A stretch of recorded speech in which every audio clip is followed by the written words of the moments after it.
What's good, y'all? Sixth element of hip hop. I am your host, Reno Noir. This is your co-host, Stu Dog in the building. Raw Talk in the house. What up, guys? What up? What up? I'm chilling, chilling. I'll say, did somebody not like the intro? Who? Somebody says on the I intro. yeah. Well, nah, the intro was playing. It was like five people in here, and the intro was playing, and that shit dropped two, three, and I'm like, motherfuckers is running out on the intro. Goddamn. Shit. Let the show start. Rad, knowing Rad, salute, man. What's good with you? Yo, yo. Yes, sir. Good show today. We got a big comic haul and a big unboxing. I got a fat ass stack of joints that I picked up. Mm, that look real interesting. Like a Uh, real interesting haul this, sir. yes, it's very, very lovely. But I don't know exactly what's in it because I haven't really flipped through it. I just went in It's a there. mystery. Just went- It's a mystery yeah, I haul. just it's a mystery haul. I went in the store. I said, "Let me get my pulls," and he just pulled them out and gave them to me. I didn't look at them or nothing. He just told me the price. I paid and left. So I'm excited to flip through and see because it's been a couple weeks. I haven't been there to pick them up. That's why it's so fat. This is like a month. This is like this is about a month's worth. Uh, and You then know what, we man? got I do. I've been doing. we I've got, been doing the same thing. I got a stack. I gotta go get some wigs. I haven't picked up. I probably we gotta got tag three the new slabs figures. there too. What we got?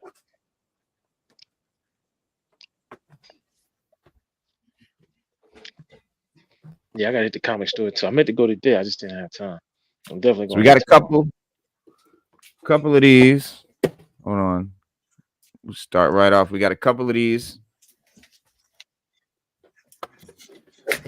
We got the Star Wars Black Series Droideka. This thing is really cool once I've customized it. We got my main man, my favorite joint, Cable. My favorite Marvel character right there. Oh, I'm still waiting on my cable to come in. I When you ordered get that. him, I ordered them. I mean, mine is so dope now because I hooked him up. Check it out. So y'all know my birthday was just the other day on the 4th. Corey Adja salute. Slade, what up? Peace, peace. My birthday was on the 4th. Stu Dog came through with the gift, and this is what he sent me. And Oh these are them. shit! Go Yeah, later, man. Damn, word. Yeah, thank you, bro. Thank you. damn.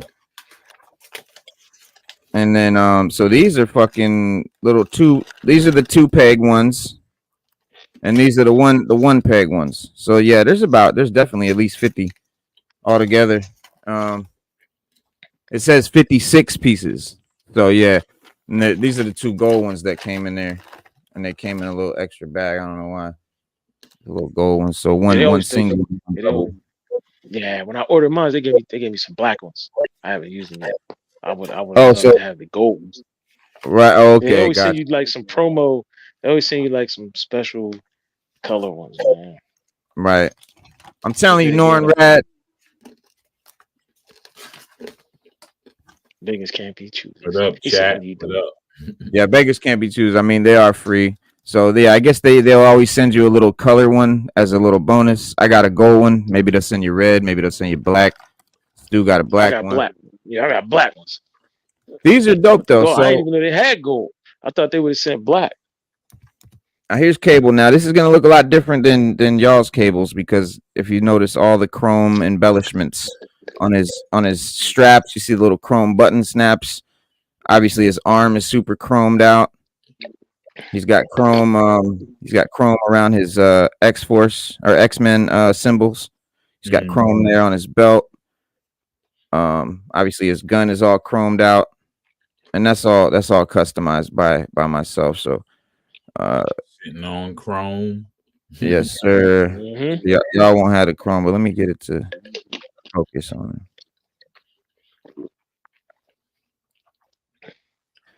You know it works.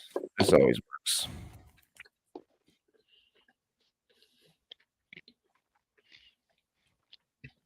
Yeah, see, that look way better, especially with his arm chromed out like that. Yeah, it looks dope with the chrome. If I can get it to focus, man. There it is. Yeah, see how chromy it is? Mm-hmm. Yeah. You chromed out his pistol and everything. Yeah, I just noticed that. Because without the chrome, you see all the buttons and the snaps and the little pouches and shit. Like without that chrome, it just looks very like plain. Yeah. You know, I put all them little chrome pieces on there on his bracelets, on his symbol up there. It just looks way better with the chrome, and obviously the arm looks fucking wicked. And then these are the little foot joints. So you guys, Norn Rad, so you can see what they look like. The single foot ones, which are great for wide stances and shit like that. And then the two Iron Man figures that I got. One is Iron Man himself, and I love the big fat ankles, like the anime base. This reminds me of Marvel vs. Capcom, the video game. I want to get that, the one with the big ass arm, the big ass giant cannon. The proton cannon. Mm-hmm. Proton cannon. That's the 90s armor. I forget the model Cannon. of that armor. That was the one he wore in the 90s. Yeah, it's very anime style with the big fat, very Japanese style with the fat feet. Yeah. But yeah, I really do like the I do not collect any fucking Mighty Racks. I appreciate that. And Norn Rad, appreciate that. But yeah, the the version, the newer Iron Man, the ones with the modular suits and stuff, I really don't like those. I like this one where it just looks like it's almost like it's a skin tight suit. The classic Iron Man look. I generally don't like the ones where they look like the movie and stuff, where it's like a metal, with modular parts and stuff, just because they always seem to look cheap. They look like hollow plastic. They don't look very detailed, and it looks like I always know, you know what I mean? And it's the nature of the figure because it's a shell. But here's the what you call them? Chrome the fuck out. And this was very necessary, the chrome that I did. I even did the inside of these chromed out. It's beautiful. But it was very necessary because the by itself without the chrome was very just plain, generic. Super like generic looking. Yeah, it didn't look like anything. Man. There it is. That's crazy. But yeah, it looks super cool with all the chrome components and little rods and bars and this is the one that you see in the movie where it rolls up in a ball and comes rolling up, pops out and starts shooting. Yeah. Enjoy the cost. Or I was watching the Clone Wars and stuff the other day, man. I was like, yo, this shit. Yeah. The gun sounds was crazy. And then lastly, the Iron Man figure, I went ahead and grabbed the She-Hulk. Oh, I just like the colors. That's the Fantastic Four She-Hulk type. Right. Like a classic comic comic version. That's why I got it. And she comes with the machine gun. She's bending it in half. Yeah. She's like broke the rifle in half. She's dope. They need to do a Savage one though. Hell yeah. Which they probably will eventually because they got to use the parts anyway. Yeah. The parts. Yeah, absolutely. Yeah, she's a lot tall. Yeah, she's a lot taller than average figures, so she'll look cool. Is she taller than the other She-Hulks that came out, or is it about the same? I don't have any other She-Hulks, so I don't know. This is the only She-Hulk I've ever bought. And it's just because I'm recently on this kick of buying like classic comic book looking figures. I never liked MCU figures at all. I always liked ones from cartoons or shit that. But when I started collecting figures, I just started collecting shit that looked cool to me. I was never just trying to go out because my son one day he came in, he's like, Dad, but you don't have none of the iconic joints. And I'm like, what do you mean? He's like, you ain't got where's your Captain America? Where's your Thor? Where's your and I didn't have none of them. I just had all the weird, cool looking shit. Like I would go and I would see like this figure looks amazing. It's got great detail. It looks really cool. I didn't care who the character was. If it looked cool, I bought it. That's how I started. then I started figuring out, my son said that and I thought about it and I was looking at my shelf and I'm like, I do like the idea of the iconic stuff being there. And man, once I bought it, once I put the Avengers team together, comic book style and the X-Men, I'm like, man, this is where it's at. So definitely on the tip of getting teams together, but definitely the comic versions. I never got the MCU versions. I have the only characters from films that I have, I guess, would be the Star Wars Black Series, And with those, I'm very picky about ones I get. I never get ones with like faces. I like where they're having a mask, a helmet of some type. But here goes the comic haul. Oh, okay. So we'll start with a little stack. Super excited to get into the Ultimates #1. This is the new, from the Ultimate Universe. Speaking of that, got the latest one, the Spider-Man #5. This has been really cool. So crazy. Right. So y'all know this is the Ultimate Universe. In it, Spider-Man is a grown man. He's in his 40s when he first gets the spider bite. He first gets the suit and all that. He's not a kid. He's a full grown man. He does. So there's his Uncle Ben and J. Jonah Jameson run like a little news team together. And Osborn, Oscorp and shit is popping, of course. It then bought up Stark Industries. It's running the Starks. And then Green Goblin is fucking turns out to be Harry. And he's like a good guy. He's like trying to, help people and shit. So he's like Harry, and he's Harry, but he's like a good guy, and he's like teaming up, to do vigilante shit with Spider-Man. All right. Hell of happy to finally get the new Ghost, Space Ghost. This joint has been dope. I love Space Ghost, man. I really love that character. From when I was a kid in the 80s. Really, really love Space Ghost. Always thought he looked super dope. Yeah. Ghost Rider Final Vengeance. This has been really good. This has been a great story. The new Ghost Rider. So definitely recommend it. Get Fury, #2. This shit is crazy. So it takes place in Vietnam. Nick Fury is captured, by the VC, and he's, trapped in a POW joint. And the army wants to kill him because he has all the secrets. And if he gets, captured and interrogated, he knows too much. So they want to kill him before he can be questioned and shit. So they hire the Punisher, and they send in the Punisher to go find Nick Fury and kill him. And it's crazy. We just so this is issue 2, and I think the Punisher's finally being deployed. But yeah, it's been fucking sick. Scarlet #1. Hella excited to get into this. Energon G.I. Joe shit has been peak. Yeah. Peak. It starts out slow, but it's building up. Yeah. A lot of people. I love it. A lot of people would complain that it's not like because the writer is a female, but it's more of a espionage, because that's what Scarlet is. Espionage. That's what she's trained on. Scarlet book. Yeah. I mean, it's only issue 1. Yeah. It's only issue 1. Yeah, what can we complaining online? I'm like, he's right. Scarlet. Yeah, he's right. Scarlet is more like a James Bond. Yeah. Character. Yeah, she's like a Black Widow. Yeah. Right. That's exactly what she's like. Yeah. Exactly what she's a master of disguise. Things like that. Yep. So it makes sense. I mean, that's what I would expect from a Scarlet book.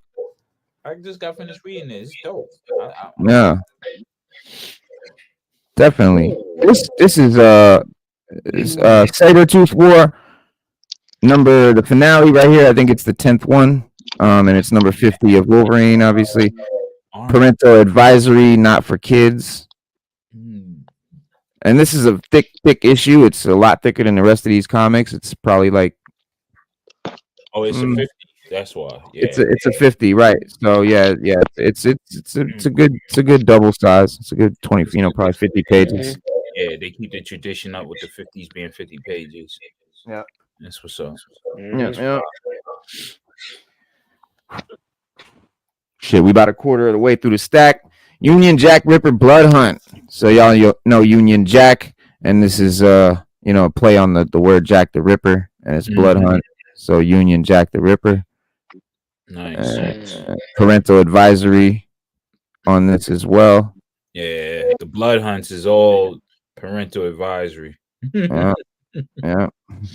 Straight gore mayhem. Mm-hmm. Nice. That's a dope ass cover.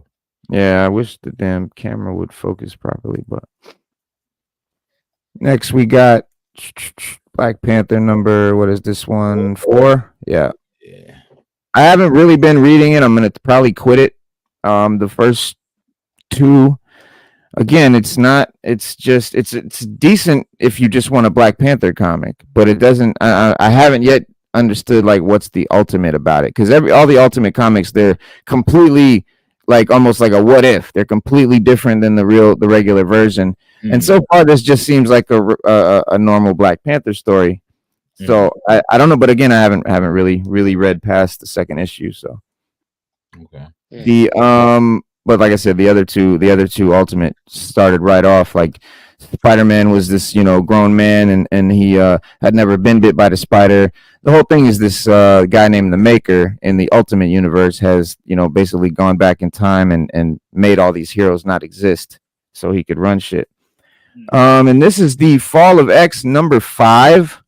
This has been, a decent story. It's a closing to the Krakoa era, and really cool cover there.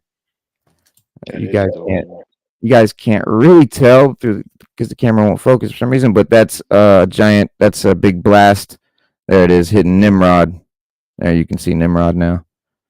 Yeah, that's dope. That's a sick ass cover. And we've got Blood Hunt number 2.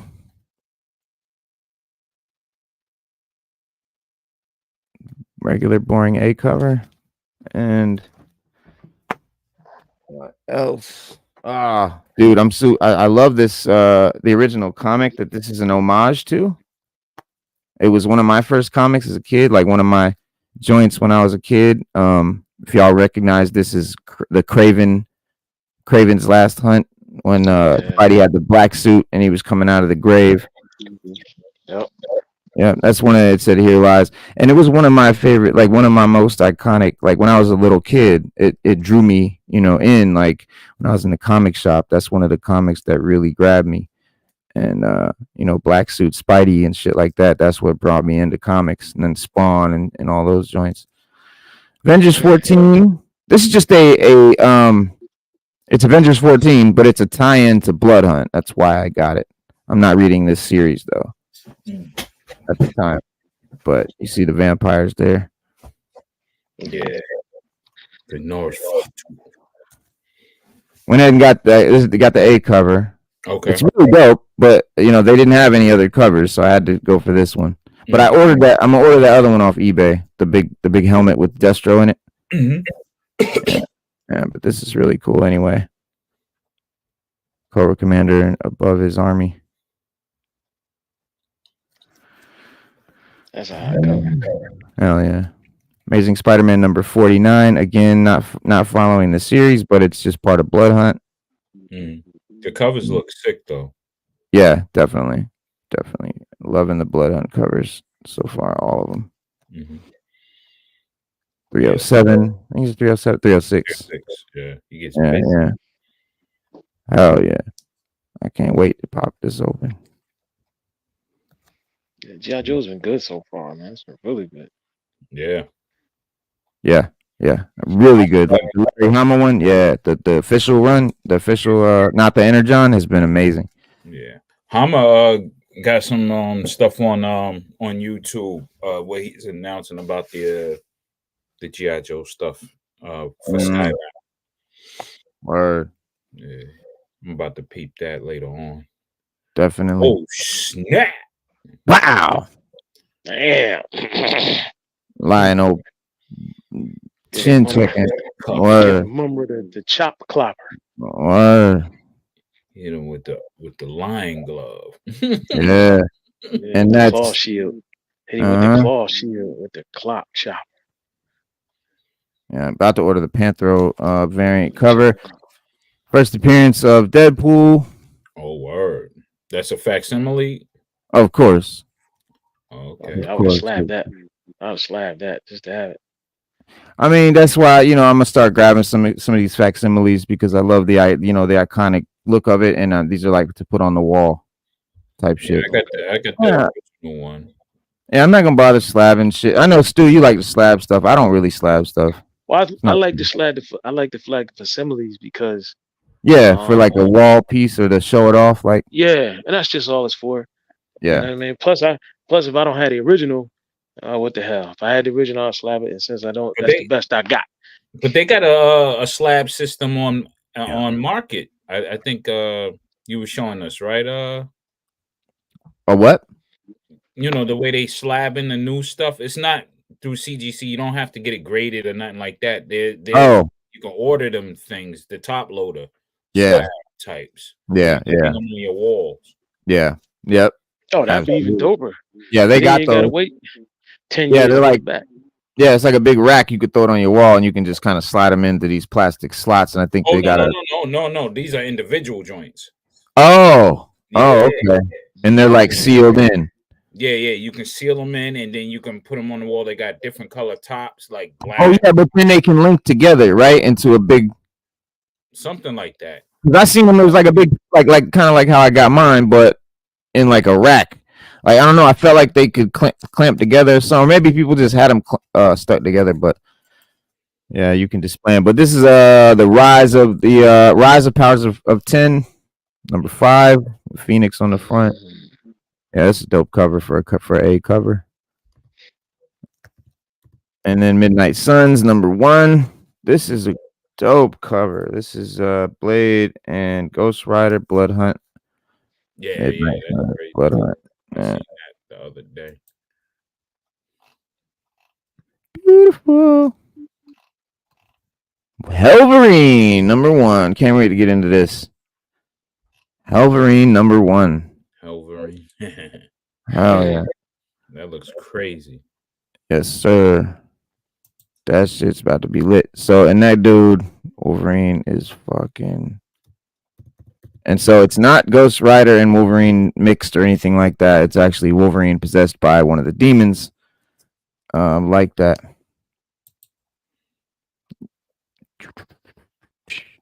Anakin salute. What's good? Yeah, they're called magnetic comic book display cases. Yes. Yeah. This shit right here is amazing. I love this fucking cover. This is Black Panther, y'all. Vampired out. It's crazy. Reminds me of the Vampire Batman joint. Right. You see it, Stu? Yeah. Reminds me of DC versus Vampires. Mm-hmm. Yeah, exactly. Yeah. Quite a fucking haul right there, yo. Hell yeah. Shit. Yeah, Anakin was here the other night. I was on Instagram live, painting up some shit. And I'll show y'all that in a second. I grabbed him at the GameStop, Stu, 3 bones. Nice. I would have grabbed him too. Hell yeah. Grabbed him too. Hell yeah.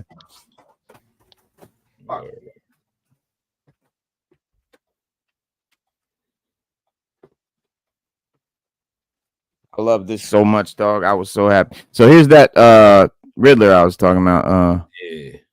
So you got Riddler, fucking OG Penguin, and OG Joker. Nice. And I painted these to look like the originals. So Anakin was in there on Instagram watching me. And Because when this dude came out, or when this dude Stu, I think you have this one, right? Not yet. I'm still waiting on him. I'm waiting Okay. on him. Cable. When you get him, you're gonna see he's got a bright fluorescent orange vest and a black bow tie and no buttons and shit. So what I did is I chromed out his buttons. I made his vest the proper color, yellow. I made his tie the proper color, the blue. Chromed out his monocle because it was just white. It looks better chromed out. Chromed out his see his wrist buttons there. Cufflinks, yeah. Yeah. Little buttons on his back of his coat there. These buttons. Chrome those out. Yeah, all that shit's chromed out. So it looks 100% better than the orange. Like it really does, man. It's really dramatically better, dude. I think this is the and what kills me is the box art has the proper fucking color. Right. This is on the box and this comes in the box. It's a card with the proper color. But yet he paints it fluorescent orange. The bow tie is black, and it just don't look nothing like this. And I wanted him to look just like that. Got mixed up because remember, I think the animated series one is the same color. I think, right? The animated series is the one with the orange. I don't know. I don't know of an orange. I don't know. I don't know. Look at it. I don't know. I'm gonna find it. Hold on. But I think he just looks great like that. Like this now. And he's got his little his umbrella fell on the ground over there. It's like a penguin head. I was kind of mad they didn't do the hook where it could be like a rifle or like a pistol, like a handle. But this motherfucker I'm so happy with, dog. This is now one of my favorite figures that I own because Joker is one of my favorite characters. And this is the best version I think that DC has done for a figure, iteration-wise, of Joker, because there's so many iterations. And they keep doing these stupid, goofy-looking ones. If you look at 90% of the Jokers out of DC, they look fucking dumb, dude. They don't look cool at all. But this one, when he came... So the original one of this, he had red around his eyes and black teeth because he's like some sort of like... I guess he was like a zombie or something. But everything else about him was the perfect design. I love the fucking suit. I love the face shape. So what I did is I went in and I painted his face white. I painted his teeth white, gave him a little bit of red on his lips. I gave him the red flower on his chest. I gave him chrome buttons, a chrome wallet chain. I chromed out his wallet chain on his belt. I did some hair highlights. Check that shit out. That shit looks so good. They do. They got another one similar to that one coming out with Punchline. Oh, they got the DC Retro Joker. Yeah, but this is my favorite version of Joker. They don't have any other one that's this version and, just normal. Nice. Yeah, that one looked dope. That is hot. I have all the good ones. Like there's a bunch of Jokers they have. I've got all the good looking ones. And the rest just look really stupid. I got the Arkham one. That one looks cool. The Arkham one's cool. But I still feel his receding hairline is way too far back. It's very George Jefferson. I know he's supposed to be like an older version, I think, but yeah, that's and them two, Joker and Penguin, posed up with this OG Riddler, looks really great together. I'm really, like I said, I'm starting to get more into the OG, the iconic comic book versions, the old versions.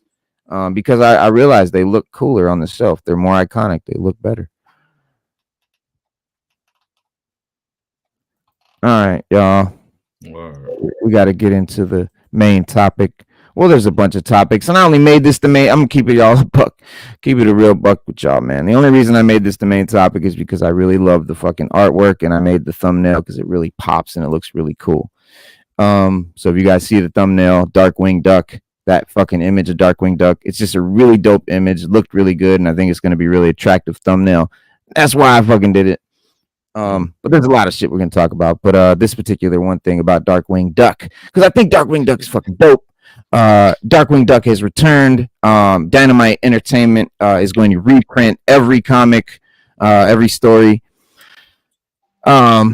because Dynamite Entertainment has become the source for Disney fans who want those 90s favorites back. Gargoyles is out, the Gargoyles comic cartoon, and now Darkwing Duck is making his comeback. And so now to just the other day, Dynamite Dynamite Comics announced that they'll be launching a new Darkwing Duck comic book series with the involvement of all of the original animated series co-creator Tad Stones. But before that book gets off the ground, before they start the new Darkwing Duck series, they are going to be releasing every previous Darkwing Duck comic in a trio of graphic novel compendiums. In IGN, there's some cover art here I can show y'all for the graphic novels. Really cool looking, and they'll be offered as a standard softcover and hardcover editions, as well as the deluxe edition hardcovers.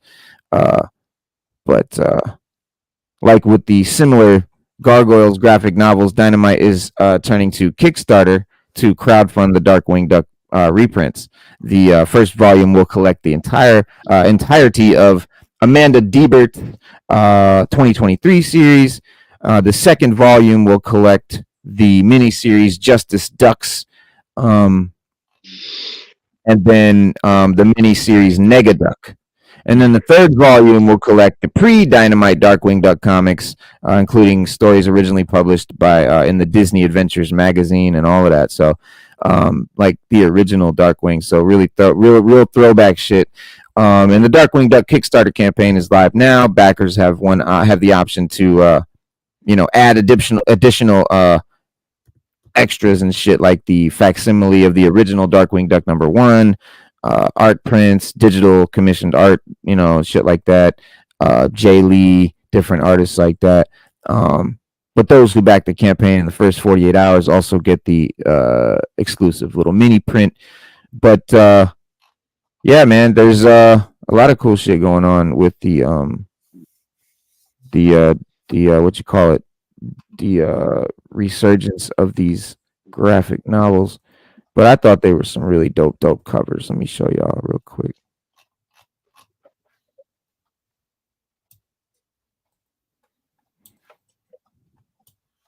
That's the cover. I meant the thumbnail. That's the OG Darkwing. Some Dynamite. These are the covers of the graphic novels. That's Heroes and Villains. Darkly Dawns the Duck. Cowl and Fowl. Heroes and Villains.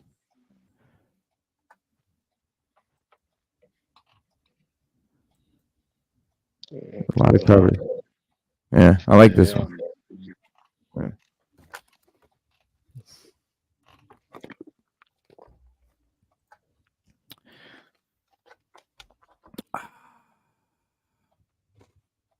But yeah, Darkwing was cool, man, as a kid. I don't know. I thought he was a cool looking character and everything. And he came on like DuckTales or with Scrooge, I remember, and then it was like Darkwing would come in, and then he had his own show, if I'm not mistaken.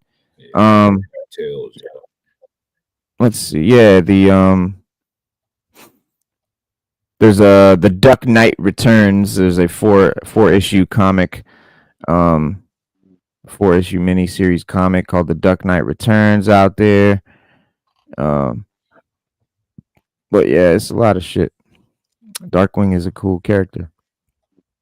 He's coming back to the to the mainstream now that he's got this new series coming out. So there's going to be a lot of Darkwing little merchandise and ads and stuff you might see, and obviously with the new comics coming out and shit, and then the reprintings of all the old joints, and then once that new series drops, that'll be the main event.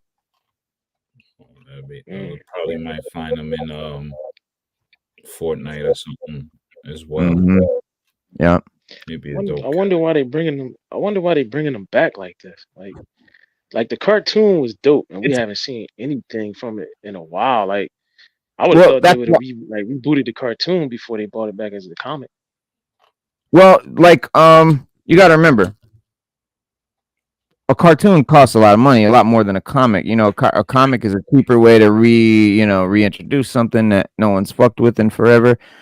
But it's because the '90s shit is popping again. Like Gargoyles just was successful, and so they just chose Darkwing Duck, probably out of a fucking hat or a whiteboard full of '90s cartoons, and they just felt that was the next logical best one. Mm-hmm. Which, for comics, it's a great idea. I mean, obviously, he's the Batman of cartoons. Disney. Yeah, of Duck. Of the Disney DuckTales universe. Duck. Right. See, because I used to watch all that. I used to watch Darkwing Duck, Tailspin, DuckTales. I used to watch all them joints. Mm-hmm. I thought they were dope, man. It was just fun to come and watch those. But that's when Disney you can't even get a decent Star Wars show from them. Man. Yeah. But even Space Ghost. Unless you want the gay one. Yeah, even the Space Ghost idea. Yeah. Now Space Ghost I could agree with as being a comic, because bringing that back as a show with today's writers, they would ruin it. They would just ruin the whole thing with Space Ghost, man. Space Ghost was just all imagination. It was all imagination. Yeah, Space Ghost is all imagination, and that's what I liked about it. It was all strictly imagination. Everything. You know what I mean? And he could turn invisible. He only got 3 buttons on both gauntlets, but he got like hella different rays he can use in order to they would try to explain all that, and we don't need that. We like Space Ghost just the way he is.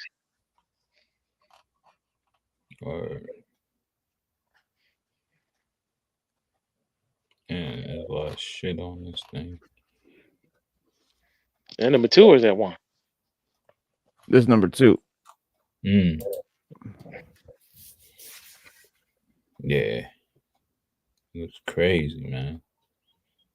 The artwork is good art on the inside, always. Yeah, the artwork is superb. Dynamite, they do some good shit, man. Yeah, they do. It's like Dynamite. That's why I'm saying the Darkwing is going to be cool. Yeah, Dynamite is doing their version of what Image did in the '90s. Now, better. So, like going with like imagery. Yeah, as the focus. Yeah, design and stuff like that. Yeah, they're doing it. Yeah. Well, this shit right here, man.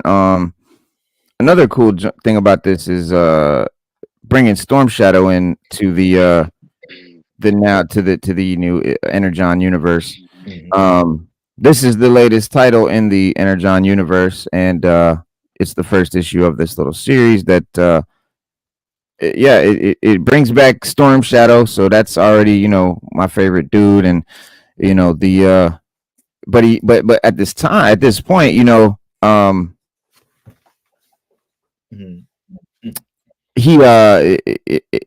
it's not really determined like which side he's going to be on, because remember he did become a Joe, and now that he's here, we'll see what side he's going to choose in the battle between them. But it's I thought it was dope, and I think Scarlet does well breaking into the Arashikage fort. She does in Japan, and faces down all the ninjas and whoops them all and shit like that, and pledging herself to the Arashikage cause. She does end up with Snake Eyes, and so I don't know if they're gonna they'll probably redo that, because that relationship was a big deal. And in the final scene, she gets knocked out by Storm Shadow. And he's looking dope. I love how he's looking, bro. And he's without any, he's Harashikage, because they're dealing with the Hard Master, and Jinx is right there. So, like, the premise is that they're in the middle. It's like they're not Cobra, they're not. They're just in their own game. They're doing things according to what their rules are. Right. They made that clear in Duke. They made that clear and evident in Duke, because in Duke, when they recruited him for the mission, he wasn't G.I. Joe yet. Right.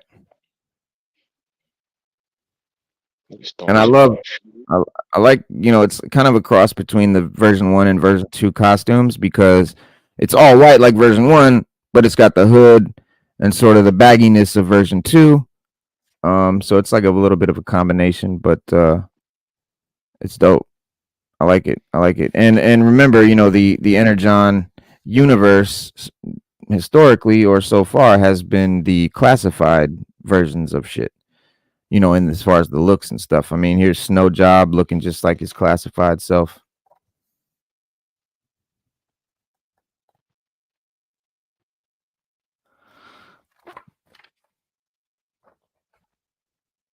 But yeah, it's been dope. I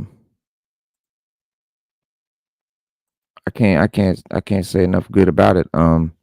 And Storm Shadow's appearance is a huge deal for the Energon universe because this character has, been a pillar of the franchise. And, in traditional continuity, he's actually Thomas Arashikage, and heir to the Arashikage ninja clan.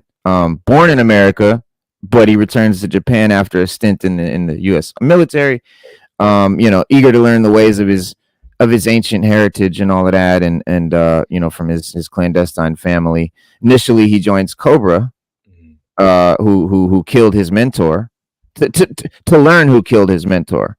He's thinking that they were there, and infiltrate was the hard master. And then once he learns that it was Zartan, Storm Shadow defects to the G.I. Joe team, and then fights Cobra with Joes and shit like that. And so it's a complicated character, and I like that about him, that he's not just bound blindly to the Cobra doctrine and all of that. And like you said, Raw Talk, he's the Rashikage are their own thing. He's got his own clan, really. And how much of this backstory remains in place for the Energon universe, we don't know, right? Because shit has been a little bit altered and shit like that. So that remains to be seen. Like, this universe is basically Skybound's interpretation on how G.I. Joe came to be. Yes. You know what I'm saying? Right. Before they started, yes. Yeah. So, you see Sergeant Stalker briefing her on what's what. He knows about her. He knows about Jinx, Arashikage, the whole nine. So it's like, okay, he's one of the main pillars that sticks everything together. Right. Like, because he was with Duke. He had Duke in that series. Right. So it's like, okay, they're putting it together. They're getting a team together. We're thinking in our minds while we're reading, we're thinking, ain't they supposed to be already together? Why are they each other? Yeah. Yeah. Why is he talking like he never met? Yeah, they never met yet. It's a whole nother realm. You know what I'm saying? Which is dope. It gives us and I think it's kind of ingenious to do that because we already see Hama's version, right? The definitive, right? Now we got a whole new version where, in my mind, I think they're playing it like, okay, if we're gonna do a movie and we don't want to go with the regular joint and we want to make it more interesting and more involved, we're gonna do our own version so we can play off of that. It's because everybody's going to get fixated on this original joint. Let's give them something new and interesting, but still in that G.I. Joe lore, but do it in a different way so we can say, okay, we have certain liberties now. Yeah, so they can do new shit and because they're going to be combining this Joe universe with the Transformers very integrally. So that's why they have to kind of start from the beginning and create their own version in a sense, because they are doing a team up that I think is going to be, or a crossover rather, that's going to be more than obviously just a lot of the crossovers that we've had in the past, which we have had a bunch, and I think there's a few that are decent ones that could work for the new movies and stuff like that, but we'll talk about those in a bit. But Stalker, like you mentioned, he's in this book, and he claims that he's been, spent time training with the Arashikage clan, and perhaps a nod to the original continuity, where he served with both Storm Shadow and Snake Eyes in a long-range reconnaissance patrol in Vietnam. They were, them we saw them walking around before Snake Eyes wore the mask and shit. Yeah. And Stalker has already shown some martial arts skills, that he claimed that he learned from an old friend in the pages of Duke. And now in this, he claims to have rocked with the Arashikage. So it would appear that Stalker and Storm Shadow are already pretty familiar in this Energon universe. Arashikage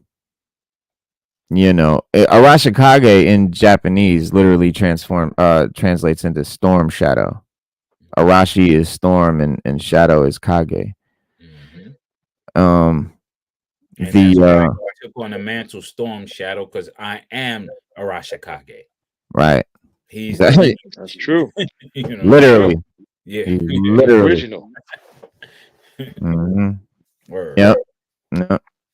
And he's there at the end of Scarlet 1, and I think it's a lot more than a tease.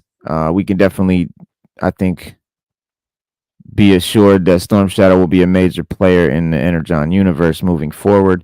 Given Skybound's willingness to subvert fan expectations, it's not a given that Storm Shadow will align himself with Cobra like in the comics. He could be doing a Joe thing. Longtime villain Baroness has already been recruited into the Joe team in this new continuity. So that's some crazy shit. Yep. So anything's possible. And there's also a possibility of Snake Eyes making an appearance in this universe. But for now, definitely more Storm Shadow upcoming in Scarlet. So what I think about this series that we're getting, how they're doing it. They're giving us what we should have got in the movie. I went back and watched the Snake Eyes movie, and I'm like, oh, why? Shit, they're giving us what we should have had in the movie through the comics. Yeah. Through these series of comics, this is what that movie should have been. Right. Because they had the only way we're gonna get it. Players. Yeah, it's the only way we're gonna get it. Because when they write a movie, I don't know what the hell they be thinking about, bro. It just it'd be like totally to the left. Like, I mean, they get the character names right, and but it's just the story be just so it has nothing to do with G.I. Joe. You like I just don't get it, bro. And that crystal, and I'm breaking it down. That crystal that they had, the dragon's tear or whatever they called it in the Snake Eyes movie, is actually Energon. I don't know. Oh, really? You got some shit. I can believe it. Yeah, I can believe it. Actually, and at the end, and then in the Bumblebee and in the Transformers joint, they got the G.I. Joe dude come in at the end in the post credits joint. You think that's gonna connect to that? You never know, man. I mean, it would be smart of them to Snake Eyes shit. They need to get rid of that Snake Eyes. They need to knock that shit out of canon. Just get rid of it. It's nothing to do with canon. Yeah. Make some new shit. That Snake Eyes shit was horrendous, y'all. First of all, he talks. Yeah. He talks. He never wears the mask. Like, get the fuck out of here. The whole thing about Snake Eyes is we don't know what he looks like and he doesn't talk. That's what's cool about his character. If you're going to make a movie about him, which you can make a movie about someone you can't see and doesn't make a sound, it's very fucking possible. Yeah. It just takes a little creativity, guys. Come on. Right. But then again, you think about it, like we said about how this Skybound series, they're taking liberties, rewriting the story, but keeping it. Maybe they tried that, but failed at doing it. Maybe they was like, okay, because remember the original Snake Eyes took a vow of silence. Then he was also American, so it was like, okay, you know what I'm saying? They're reinventing their version now to take liberties, but they did it the wrong way. They didn't really. People wanted to see the original, but got something else. And people were off guard. Everybody was like, oh, but not realizing they're doing it their way regardless. Even though we complain sometimes about these writers and stuff taking their liberties where it don't make sense, maybe in this sense, they were like, okay, maybe they knew what Skybound was about to do, or they knew something of, you know what I'm saying? Because that's how I'm just making excuses for them, but we all know the comics is dope. Yeah, I mean the writer of this shit, she said like taking liberties with that one of her main influences for Scarlet is James Bond. Yeah. And you can tell because like this is definitely a homage to the Goldfinger, to the opening of Goldfinger, right? She's you see the water just flat like glass, and then her mask, she pops up slowly out of the bottom of the water. You see her eyes, and then she fucking comes out of the water, rolls into a cave, and turns and changes into an evening dress. Straight out of James Bond when he puts on his suit and walks up. I really dug it. I love that. Yeah, I mean, I love that. I love that shit. Yeah, hell yeah. It gets you. He rolls off and yes. Yeah. It hooks you right up. It hooks you right off. You know, and then like you got a wild smuggling clandestine group that you know Jinx appears. You're like, Jinx. She's thinking that she's part of them, but she's not. You know what I'm saying? It's crazy. Yeah. It's pretty dope. I enjoyed it. The action's good. I can't wait for the number 2, man. I can't wait for fucking hell yeah. Yeah, no, and this number 1 is a good number 1. It's not like a bullshit, you know, like where ain't nothing in it. Like shit happens. This is a good People want that wham bam boom boom out the gate because because we had climatic endings with the Cobra Commander and the Duke. We assumed that okay, Scarlet's going to be a continuation of no. These things happen at different time periods with different characters. So we have to see each one on their own merit. Yes. I mean, like when she, you know, like they tell her not to engage, and she does it anyway. Like they're showing that she's, you know, she's like a maverick, but it's funny, and it's funny the way they do it. It's dope. Like it's exciting. You know what I'm saying? That was there. They're like, oh, she's like, she told the general, so you rather us tell the families on how we got intel about the people instead of getting them and like yo, she has some personality, like on some real Scarlet shit. Like, basically, she called that general a dickhead without calling him a dickhead. Exactly. Like, you know, and it's like good writing like that. You know what I mean? And guys, don't look now, but here we are, really digging a main character that's a what? Female woman with no fucking problems because it's written well. Exactly. I mean, we never even mentioned that. It didn't even dawn on me. If we've been talking about this the whole time, I didn't even think about the fact that this is a female fucking character. You know what? That's a good ass point, because here you go. This is proof positive. Ain't nobody misogynist, man. Fuck out of here. Imagine if they wrote that and gave Charlotte her own movie and wrote it like Disney was writing shit like this. I'm all in. I'm all in with your movement. Yeah, women, let's do it. Yeah, women can be fucking protagonists. Yeah, they can. I love the fucking female protagonist idea. I love that trope. I'm into it.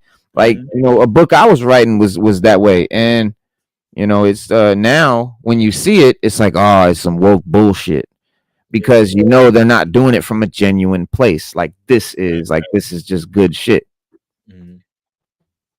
So it's sad, man, because we're missing out on a lot of dope shit, you know, because of this stupid thing. But you know, this was dope, man. Stalker popping in again. We haven't seen him since Duke. It was dope to see him pop in, setting up the idea that, you know, this Joe team that hasn't formed yet, you know, at the end of Duke is already making moves now, you know, together in the Energon universe by recruiting their operatives and shit now for their tasks, specialized, you know, guys and shit. And also intriguing is the mystery set up regarding the Arashikage clan, right?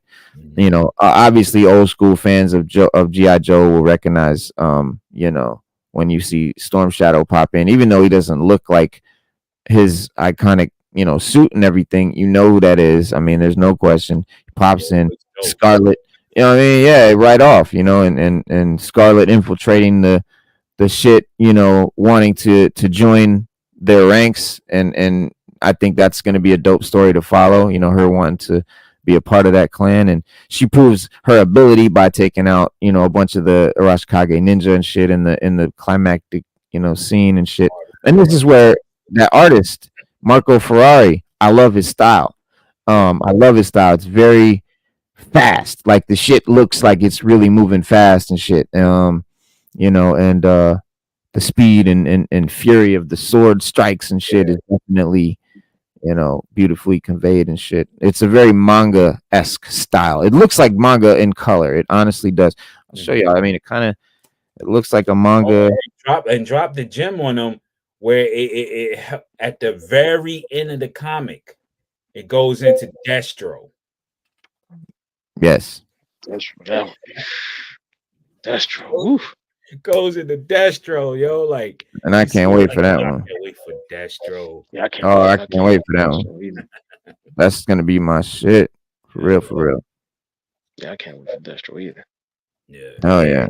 You look at the blade movements. You know what I mean? Slice, wham. Definitely sick.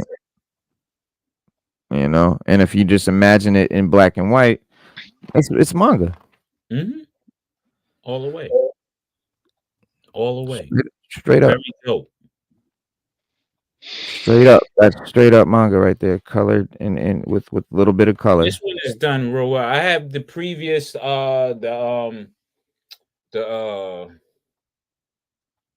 the other Scarlet comic books from way back with the other comic companies. They were good, you know what I mean? But this one is really more of a real good writing, man. Writers are really getting busy. Yes. They're really busy, man. Absolutely. IDW did Scarlet, they did Snake Eyes, they did they did good. But this right now, the continuity and the intrigue of the puzzle, it's like, yo, they really bringing it along properly. Yeah, we gonna follow this, y'all. Appreciate that. Yeah, you gotta appreciate that. Hell yeah. Yeah, we definitely gonna follow that. We're gonna definitely follow up with y'all on the next issue of Scarlet as well. You know, and this issue is a fun read. And there's a few little things that keep Scarlet #1 from being a 100% classic. The biggest problem with the first issue is the lack of clear stakes yet. We don't really know. Readers, we learned from Stalker and Jinx and Scarlet that Jinx from Stalker that Jinx and Scarlet are infiltrating the Arashikage because the clan has come into possession of a weapon. Clearly, the creators are setting up a mystery of what this weapon actually is, but without any hint as to what it is or what it can do. You know, if it falls into the wrong hands, it's hard for for someone that is, you know, a newcomer to reading the comic. The only person this affects, the only person this affects is new people that aren't really familiar with, you know, G.I. Joe. Because if you're really familiar with G.I. Joe, I mean, a weapon, this could be the Weather Dominator, the fucking, you know, this, that, there's 100 weapons that Cobra Commander in them. Or the Energon, just like the movie. I'm telling you, they're like really flipping it on people. That's what I think they're doing. They're like, okay, y'all didn't like the movie, but we're gonna give you the movie again, but we're gonna do it our way through the comics. Because they're talking about Arashikage got possession of a weapon. What did they have in the movie? They had the Energon, which was a weapon. Yep. So that's exactly what it is. And you know, this whole thing is going into connecting with the Transformers anyway. Right. So the only true weapons are, you know, the Energon. That's what the Autobots want, the Decepticons want, and now Arashikage may have it, may or may not have it. Yo, yeah. Don't forget Void Rivals. They're looking for Energon. They found out about Energon. They're looking. Yep, that's all part of it. That's all part of it. Energon or Void Rivals, Transformers, and then all these G.I. Joe minis. It's all part of the Energon universe. But I think Scarlet 1 is another dope installment of the Energon ongoing saga. The art definitely is fire. Character moments and the ninja action, and the story again is a classic action noir type thriller, not noir, but action thriller, spy, like espionage thriller, James Bond-esque setup, you know. if subsequent issues can establish a clear idea of what's at stake in the Scarlet series, which I think they obviously will, I think Skybound will have a definite another hit out of this. I mean, Cobra Commander Duke have been phenomenal. I think, and I'm excited to see what comes next after Scarlet and Destro. I hope they do another couple characters. Hopefully they get into the Zartan and the Dreadnoughts. That'd be dope. See something from their point of view. That too. would be yeah. And also there's the big that would be ill. the whole thing with the Cobra La thing too. They got to get in because they've been talking about that, jumping around that, beating around that bush since the beginning. So they definitely got to do Zartan and the Dreadnoughts. Zartan, Dreadnoughts, Globulus. I want to see Pythona. Yeah. Well, I want to see a Pythona figure. The Viper. Everybody keep asking for a Pythona figure. Yeah, everybody keep asking for Pythona. I know for the maybe for the Super 7 O-ring they'll do the Pythona figure. Yeah, that would be nice. But I would like to see it in. I mean, I want a classified Pythona. That's what I really. You're gonna get it if they did Nemesis Enforcer, aka Immortal. That's what I'm thinking. They're gonna do Pythona. They're gonna do all of that Cobra La stuff. Hopefully, they do Globulus. They're definitely gonna do Globulus, but as a super premium thing where you got his pod, his tail that can wrap in the pod. Oh yeah, yeah. Yep. Because remember when we got the original one, it was just a long fucking, it's like crazy. Yeah, it was long. Yeah, it didn't really bend after a while. It was crazy. Yeah. If they did the pod back then, come on. Yeah. Yeah, that'd be ill. That'd be super ill. Yeah. Fucking speaking of this is DC Power Hour, so we do have some dope DC info for y'all with the DCU. Definitely with between the Superman joint, lanterns and all of that. But the Lex Luthor, the next the aside from a few blurry shots of Gabriela De Faria's engineer, we really haven't seen any noteworthy photos from the Superman movie from the set or anything. On a few occasions, the movie has been shot out in the open. The set has been surrounded by barricades, hiding what's happening from any sort of paparazzi or anything like that. So it's going to be hard for us to get anything, which I love. I'm glad they're taking, steps to make sure nobody leaks the fucking story or any great things. But, we have gotten a little bit of a little peek here with some photos that have surfaced. The interestingly later comic books have rebranded LexCorp as LuthorCorp as LexCorp, right? Because it used to be LuthorCorp, which and this looks like a makeshift military base that we're seeing here in the picture, and it's unclear whether Lex Luthor has anything to do with what's happening here. But there's the logo on some of the equipment of the LexCorp logo, LuthorCorp. On the page, the company serves as both legitimate business empire and front for Lex Luthor's more nefarious schemes. And despite selling itself as a benevolent and innovative corporation, beneath the surface, the company, the LuthorCorp engages in very unethical practices, obviously, including illegal experimentation, obviously arms dealing, manipulating political events and all that shit that Lex Luthor likes to do. You know what I mean? But these are some of the photos with the LexCorp logo. If you are interested, bing, bang, boom, ping, pang, ping. There you go. So you see there on the barrel, it says LuthorCorp. That's it. But that's the logo. This is from the set. These are from the movie. So that's from the movie. That's what the LuthorCorp logo looks like. And this is like some military tent. There's the ocean out there beyond.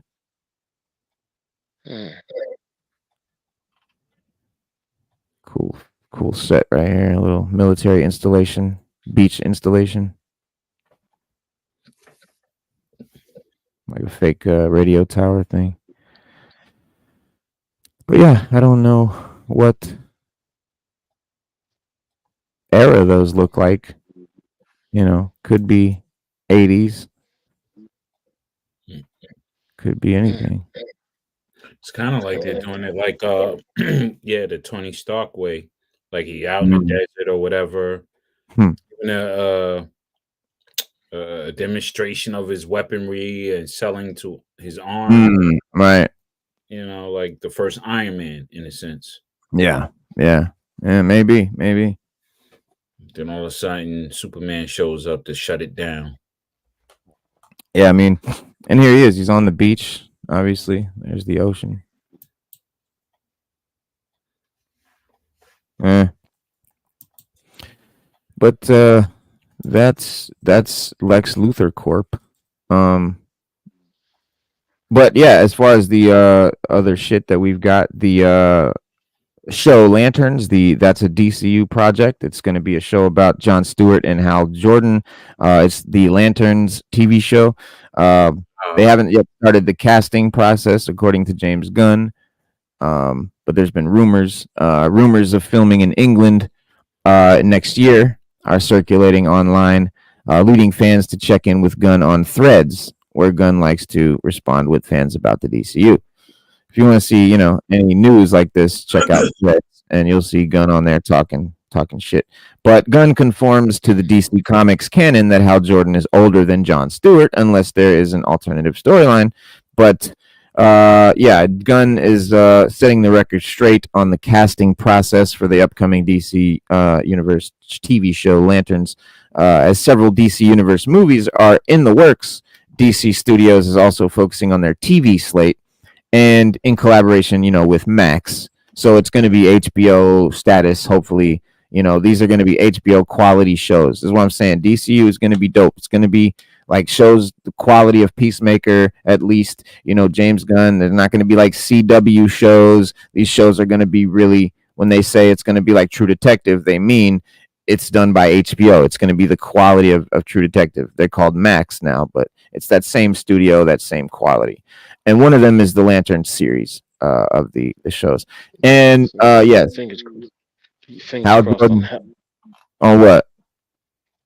Just it being like True Detective and just being Yeah, because cool, good like quality. yeah, just a good quality. Because after watching Well, I Acolyte, think Peacemaker. I mean, Peacemaker. You got to think this is made by Gunn. This is not Acolyte. This isn't Disney. This ain't fucking. No, I know it ain't Disney. I'm just saying after watching This is Acolyte and the Gunn. way they hyped us up for it, and then we got it, we was like, damn, I don't want that. I want to be able to be like, yo, this was like Peacemaker. I like Peacemaker. I thought it's got to be like, it's going to be like Peacemaker. Exactly. Yeah, it's got to be. Yeah. It's got to be like Peacemaker, and Peacemaker is phenomenal. And it's Gunn, it's James Gunn, it's the same team that made Peacemaker. So I really do expect it to be at least that quality. But hopefully it's, I don't really see it being.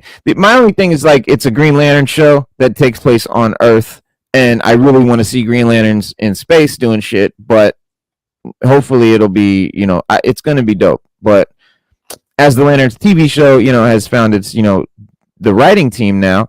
A new rumor recently emerged online that the show was going to start filming in the first quarter of 2025 in England.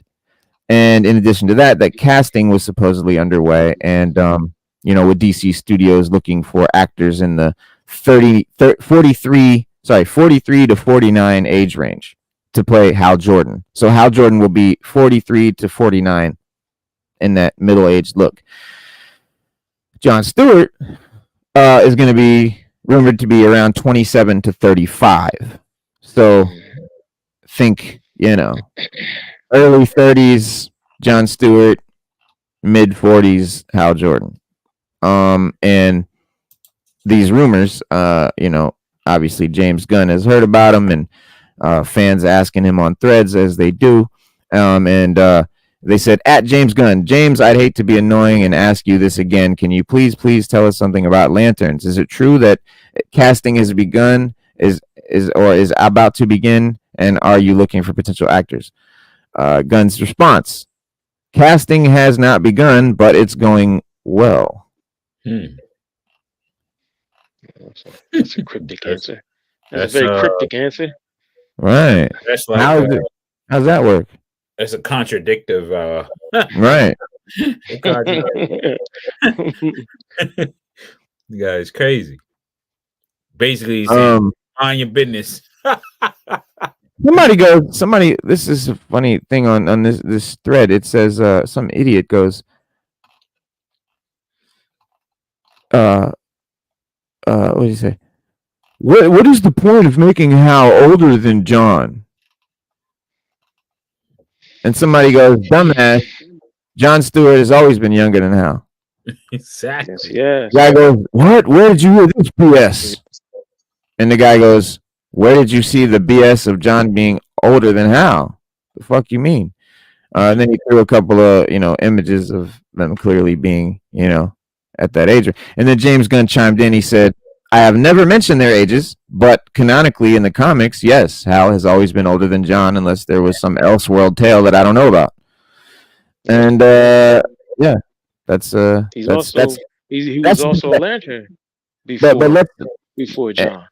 And let's take note here that this is James Gunn on the fucking thing arguing with people about comic book fucking lore and knowing his shit. That's what I'm talking about. That's why people that are really upset about this whole thing and Gunn taking over and canceling Cavill and I'm gonna boycott the James Gunn and fuck that shit. You're fucking up, because James Gunn is making some comic book movies, real comic book movies for comic book fans. Finally, so this is a guy, which is what we need, because that's going to spark Hollywood. Because Hollywood is like, they're biters. They do whatever works for somebody like really well. Everybody in Hollywood wants to do, Mm-hmm. and so that'll spark them, to start doing stuff like that. Like, we can't get a decent Batman movie because the Christian Bale ones are so based in reality. Nobody wants to do anything else. right? I mean, we're actually, I don't know, we're actually filled up on that. Let's take it back to the gadgets coming off the utility belt. Let's take it back to a dope Batmobile, a super dope Batcave. Let's take it back to what the comics gave us. Right. Yeah. Even 66 Batman gave us what the comics gave us. Mm-hmm. For that time. But everything now, it worked. Like I said, the Nolan stuff, it worked. It was dope. Yeah. But now it's a wrap. It's all right. It's time to move on. It's time to move on to something else. We need a new formula. Yeah. And I think Lanterns is a good show for doing new shit and exploring new shit, and time will tell who will play the leading characters and all that, but it can be a big departure for these characters, and it's a HBO Max TV show, which has the potential to have to be quality and be one of the more unique projects in the franchise. And one of the big inspirations that they've already said for the DC universe is True Detective, and that's a very kind of like it's an offbeat, weird kind of detective show that goes deep as fuck, and it's like a psychological fucking thriller type thing, and there's always a big mystery element, and so there will be a big mystery taking place in Lanterns, and like according to James Gunn, Lantern will get into an overall story centered on quote unquote an ancient horror. And that will cross, between other DC movies and shows throughout the DCU, this ancient horror. And, following Hal Jordan and John Stewart, adventures on Earth, allowing the Max series to have, a more intimate story, better writing, more character driven. I mean, Stu, we are not looking at some fucking Marvel Disney fucking show here. And they're gonna blow fucking Marvel out of the water. For real fans, we're gonna finally get the shit that we've been starving for. I'm gonna die on that hill until we see different. And even though Lanterns is a sci-fi show, the tone that they're seemingly going for will make these particular Green Lanterns able to have a more grounded vibe and be a more down to earth, show that we can really get into, and given that John and Hal's dynamic has never been explored in any live action anything, DC Studios is going to do the right thing by letting them have a weekly TV show that can properly establish them as individuals and together. And whether or not future seasons of this show could take Hal and Don out of Earth, they'll probably go into space at some point, maybe in season 2. Maybe the end of season 1 ends with, we got to go to fucking Oa. Or some shit, right? And then season 2. Go with that. You know what I mean? Go with that. I can go with that. And given their major roles in the DC universe, fans are bound to see them, get their fair share of adventures. I think they're well enough established. They're big characters. I think Gunn is really going to use them a lot. He's got a couple Green Lanterns already. He's doing 3. He's already got he's got Hal and John, and he's got the Guy Gardner as well in there. And I think he's doing the Alan Scott as well. So a lot of Green Lanterns. So fans are bound to see all their favorite, lanterns. And doing some adventures in space at some point, man. There's no question, and hopefully actual casting news on Lanterns will start to emerge over the next few months as they get closer to filming, and so it'll be cool to see who's going to play John and Al. But I'm really excited for this show because I'm a big fan of True Detective, and I like Green Lantern, man, and Jon Stewart's dope.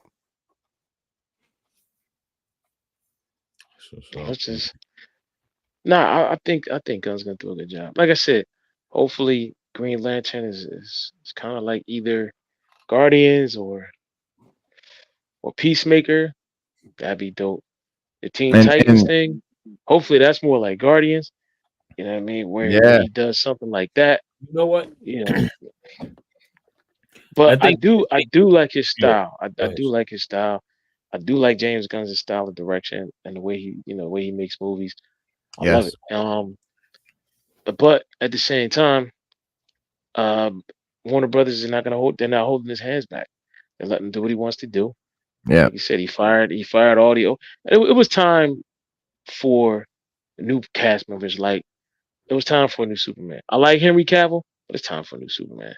It was just too long in between. It was too long in between we got his last movie and a new Superman movie. They have to do a new Superman if they're making a new universe. There's no way they could do a new universe and have the casual audience understand that it's a different universe. Yeah. Oh no, I agree. But I just feel like everybody nowadays just needs an explanation for everything. There should be no explanation needed. Like my take on it is, all right, that run was done. Yeah. We saw all the movies that they finished them off with.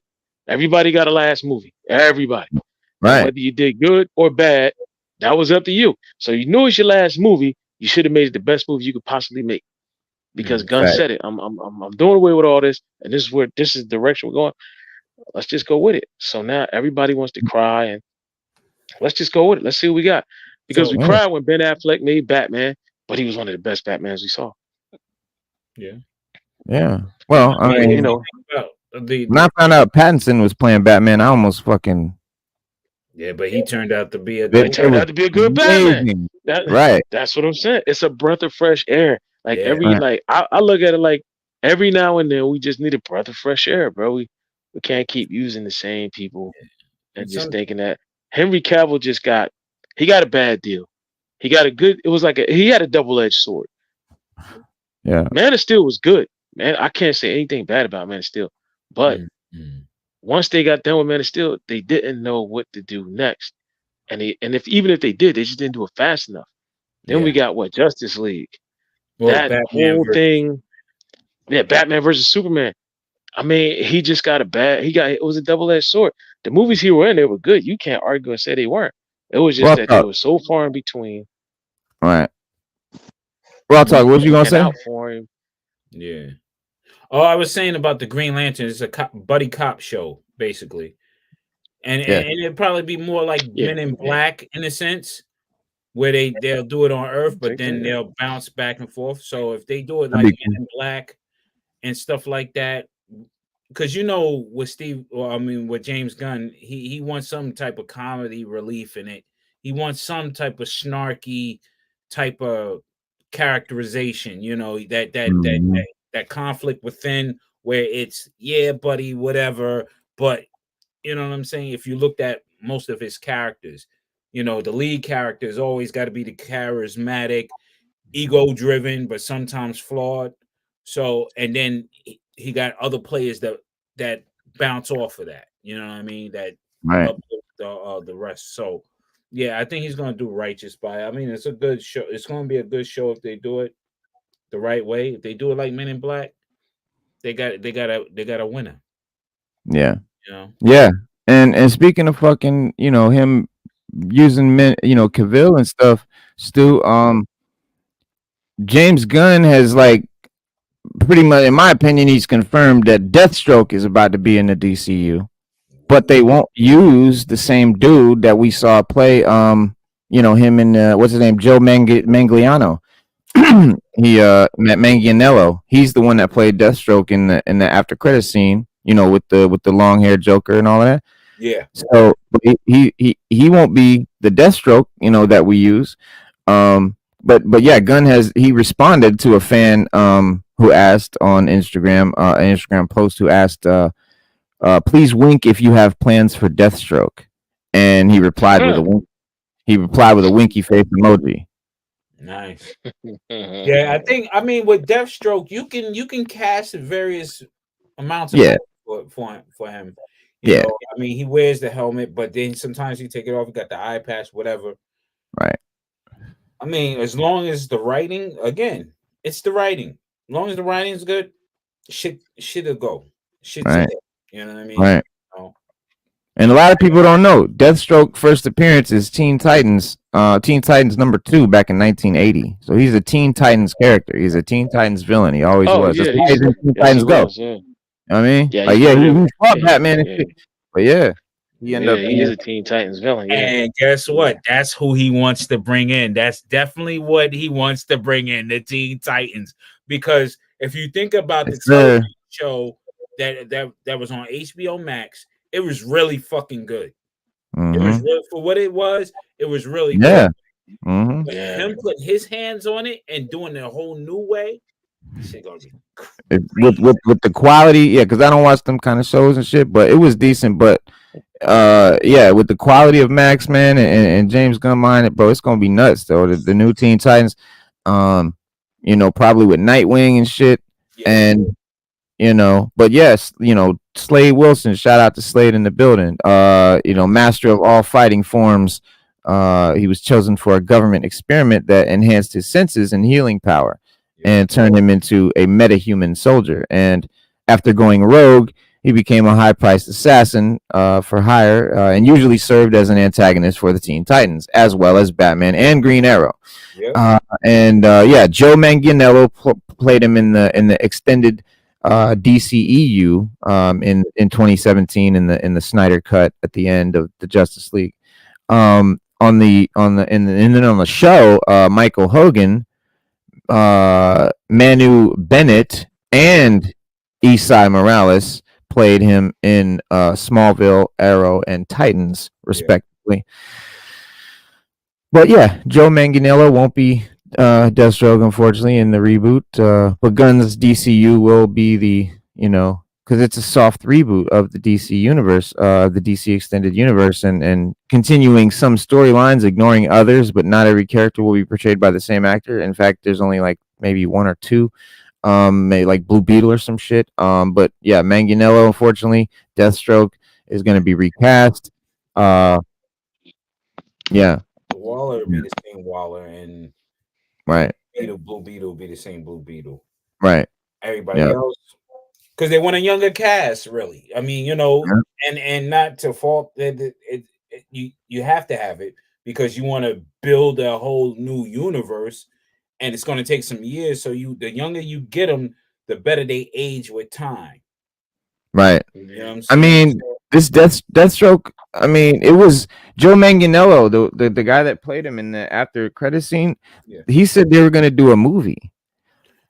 He said in April in 2021, he said that it's going to be a really grounded political military drama as far as what it would take to go from devoting his life to his country for this life he believed in to, having the rug pulled out from underneath him and being stabbed in the back and not knowing who to trust. And that was supposed to be the premise for this dope ass Deathstroke movie that that DC had planned on making with Joe Manganiello. But the project obviously is scrapped with all the new stuff. And but he was going to be the main antagonist of a Ben Affleck Batman movie, obviously. And then that's what we saw at the end. That was the whole foreshadowing there. He was going to be the main villain in the next Batman movie. He was going to have his own movie. But after the whole. Oh, my fault. I'm sorry. No, you good, man. I was going to say after Ben Affleck stepped down as the director, Matt Reeves came in and made the Batman and shit. So, that changed all of that. And no Deathstroke for the Batman universe. But yeah, go ahead. Yeah, that was the time where everybody was going crazy with the anti-hero trope. You know what I mean? And now they want to clean it up. Yo, let's make clear lines now. There are villains and there's heroes. Let's get back to that. We don't need no straddling the line, the question. That's why they're doing the last Venom now. Right. You know what I'm saying? So it's like, well, okay. Venom, but remember, Venom came out as an anti-hero after the Spider-Man saga. Remember Venom, Lethal Protector? Yeah. But the thing with Venom is he never straddled the fence. He still ate people. He still did things that was unsanctioned as a hero. He didn't save anybody. He was more like Black Adam to me. He didn't save anybody. If you got killed, you got killed. So what? I don't give a damn. But I'm gonna keep it moving. And it was Eddie Brock. It was Eddie Brock that had that kind of had the issues after a while. Yeah. With Venom's style of protection, because he was a lethal protector. And I think that was that constant battle. But I think even in comics we got tired of that after a while. So now I think Eddie's he's back in the suit. Flash Thompson had it after a while, and then he joined Shield. Yeah. So, but you're right. We do need villains. Remember, I asked that the other day. I said, "Can we get back to just getting villains? Like just getting evil villains, man? Just rocking it." Knowing the line between good and evil is drawn. This is what it is. Bad, good.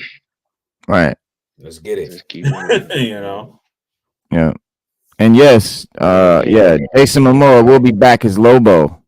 So some of the actors coming back with playing different characters. But yeah, he's definitely Lobo for sure. Yeah, he was born to play Lobo. But remember Reno? Reno Raw Talk? We were talking about it when this all first went down a few years back. He did say that he was going to use. He said, "Look, in the future, I might use them. I probably will, but not for the roles that you think.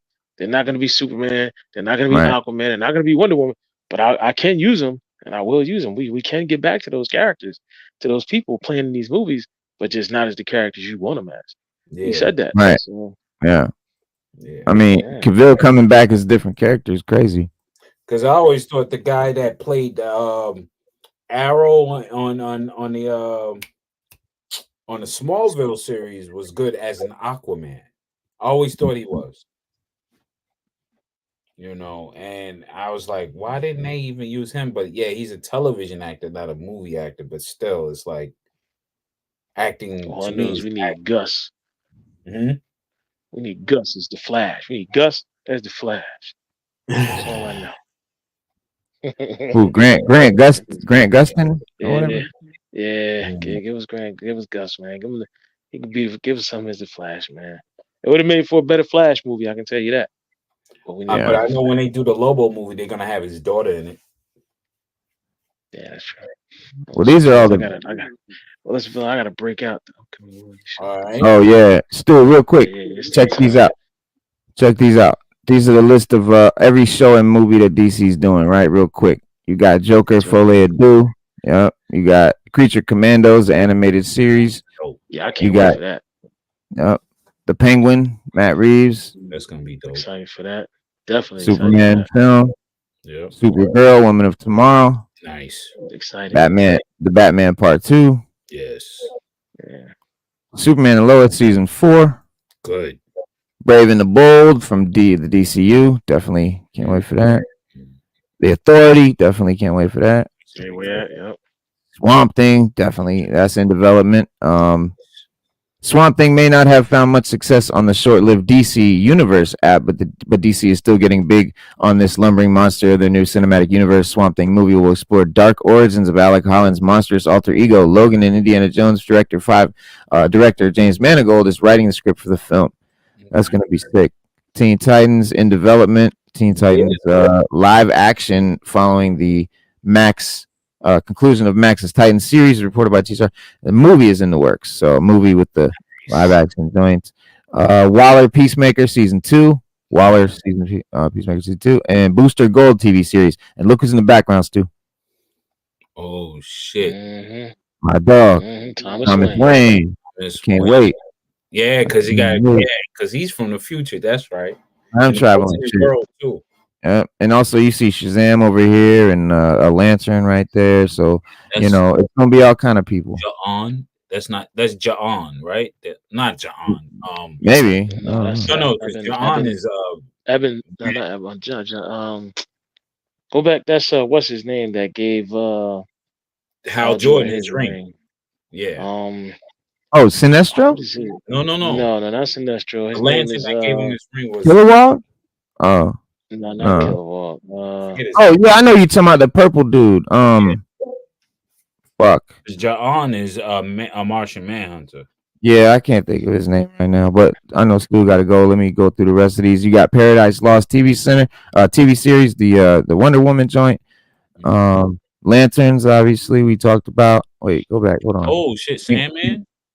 Yeah, Gotham PD is one. So with your boy right here, one of my favorite actors right there. So I can't wait. Yeah, Gotham PD. It's a TV series that's in development.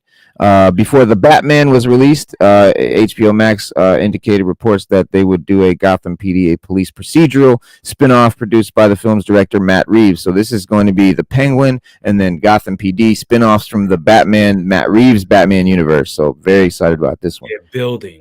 That's dope. Yes. And then of course the Sandman coming back for season 2. The Sandman was okay. It was really cool to look at on Netflix. Decent looking. Constantine 2, a movie with Keanu Reeves. So, however interesting, maybe I would like to see him with blonde hair playing the real Constantine, but they said this is a different Constantine, so whatever. And then Harley Quinn and other animated titles. So all kind of animated titles where they got Bat Wheels, Adult Swim's Max and Adventures with Superman, Amazon Prime's Batman Caped Crusader. From Bruce Timm, that's going to be dope, and Matt Reeves and JJ. Bro, JJ Abrams, Matt Reeves, and Bruce Timm are going to do Batman Caped Crusader. Yeah, the Harley Quinn show I heard was decent. It is. I watched most of the episodes. It's good. Yeah. And then the rest of the list focus on movies and series that have neither been officially canceled nor seem to be in development. These movies here have been canceled. Wonder Woman 3 canceled, Man of Steel 2 canceled, Green Lantern Corps canceled, Sasha Cale Supergirl movie canceled. Thank you. Constantine TV series canceled. That sucks. Madam X TV series canceled. I don't care. Batgirl canceled. That sucks. Crisis on Infinite Earths canceled. That was an Arrowverse movie. I don't really care. But some people might have liked it. Batman Beyond canceled. Yeah, a lot of people like the Arrowverse for sure. Batman Beyond canceled. That sucks. That could have been cool. Ta-Nehisi Coates and Michael B. Jordan's Black Superman movie was going to be a spin-off movie. That unknown status at this point. They keep fucking being cryptic about it, so it's not been confirmed to be canceled or not. But yeah, Val-Zod, Superman, Black Kryptonian, who has the mantle of Superman. But then you've got Our Man, status yet unknown. I don't really know about Our Man. Comics people been buzzing about the Our Man. Our Man is dope. Static Shock. Yeah, okay. He's from the What's Your Name universe, the Justice Society. Watchmen. He's from the Justice Society, and the Watchmen. The Watchmen? Oh. There was an Our Man in the Watchmen, and there was an Our Man in Justice Society.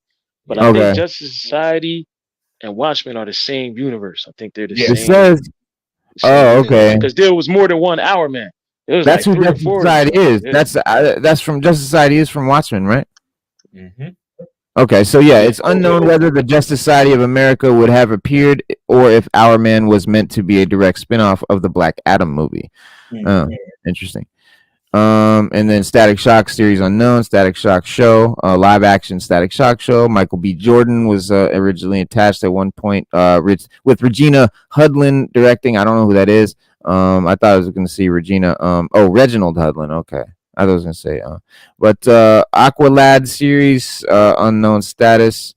Aqualad series, I don't know what they're thinking there. If that's a YA thing, I don't know.